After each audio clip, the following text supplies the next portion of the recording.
Ano kaya kung sabihin ko sa'yo na ang tiyan mo ay hindi lang para sa pagtunaw ng pagkain, ito ay may lihim na kapangyarihan, isang pangalawang utak na maaaring magbago sa lahat ng iyong nalalaman tungkol sa kalusugan at kapakanan. Sa loob ng bawat isa sa atin, mayroong isang universo ng milyon-milyong nilalang na gumagabay sa kung paano tayo mag-isip, kumilos, at maramdaman. Handog nito ang susi sa hindi lang magandang digestion, kundi pati na rin sa iyong mental at pisikal na lakas. Ito ang pinagmula ng iyong mga emosyon, ng iyong resistensya. Nakakagulat, di ba? Ito ang tinatawag na gut-brain axis, ang direkta at komplikadong koneksyon sa pagitan ng ating bituka at utak. Ang ating microbiome, o ang koleksyon ng bilyon-bilyong bakterya sa tiyan, ay hindi lang basta nandyan. Sila ay aktibong nakikipag-ugnayan sa ating sistema ng nerbiyos, nagpapadala ng mga mensahe na direktang nakakaapekto sa ating kalooban at immune response. Kung masama ang lagay ng iyong tiyan, maaaring masama rin ang iyong pakiramdam. Ang hindi balancing microbiome ay nauugnay sa stress,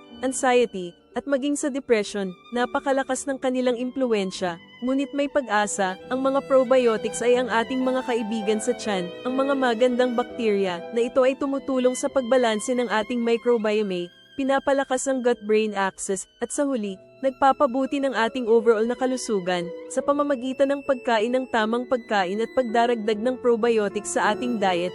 Maaari nating suportahan ang ating pangalawang utak para sa mas malusog na katawan at isip. Ito ang simpleng solusyon sa isang masayang buhay. Simulan na ang pagbabago para sa ikabubuti ng iyong tiyan at utak.